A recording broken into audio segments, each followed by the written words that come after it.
બાદ પાલિકા એક્શનમાં આવી 21 વર્ષ બાદ ભૂંડ પકડવાની કાર્યવાહી શરૂ। ભાજપની મહિલા કોર્પોરેટરોની ચીમકી બાદ તંત્ર એક્શનમાં આવી 21 વર્ષ બાદ ભૂંડ પકડવાની કાર્યવાહી।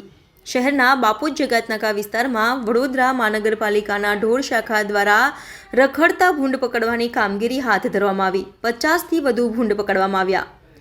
વડોદરા શહેરના પૂર્વ વિસ્તારમાં આવેલા વહીવટી વોર્ડ નંબર 15માં છેલ્લા ઘણા સમયથી રખડતા ભૂંડનો ત્રાસ વધ્યો હતો, જેનાથી સ્થાનિકોને ખૂબ હાલાકી વેઠવી પડતી હતી।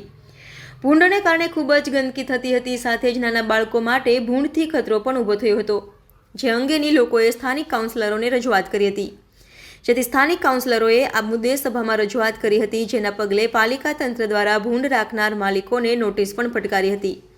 છતાં ભૂંડ માલિકોએ કોઈ કાર્યવાહી ન કરતા આજે સવારથી જ વડોદરા મહાનગરપાલિકાના દબાણ શાખા સાથે ઢોર પાર્ટીએ બાપોદ વિસ્તારમાં આવેલા વહીવટી વોર્ડ નંબર 15માં પરશુરામ ગાર્ડન નજીકના ઉકાઈના વાડિયા ખાતે ભૂંડ પકડવાની કામગીરી હાથ ધરી હતી અને 50થી વધુ ભૂંડ પકડવામાં આવ્યા હતા।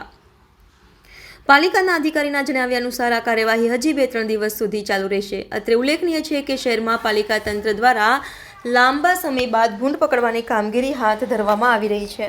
આજે વડોદરા મહાનગરપાલિકાના વહીવટી વોર્ડ નંબર 15 વિસ્તારમાં હરિયાળી હોટલની પાછળ આવેલ ઉકાજીના વાડિયા ખાતે તેમજ સમર્પણ સોસાયટી પાસે છેલ્લા 1-2 વર્ષથી ભૂંડોના ત્રાસ બાબતે વારંવાર રજૂઆતો કાઉન્સિલરશ્રી તરફથી તેમજ સ્થાનિકો નાગરિકો તરફથી કરવામાં આવતી હતી, જેને ધ્યાને લઈ વડોદરા મહાનગરપાલિકાના અત્રેની કચેરી તરફથી પણ જે તે શીખ લીગરને મૌખિક તેમજ લેખિત નોટિસ આપવામાં આવે, વધુમાં તેઓને દંડ પણ કરવામાં આવે, તેમ છતાં પણ શીખ લીગર દ્વારા સદર નોટિસને દરકાર ન કરતા આજ રોજ ઉકાજીના વાડિયા તેમજ સમર્પણ સોસાયટી ખાતેથી અંદાજે 45થી વધુ ભૂંડ પકડવાની કાર્યવાહી કરવામાં આવી છે અને આ કામગીરીમાં વડોદરા મહાનગરપાલિકાની દબાણ શાખા, માર્કેટ શાખા તેમજ ઢોર પાર્ટીની ટીમને સાથે રાખી કામગીરી કરવામાં આવી છે।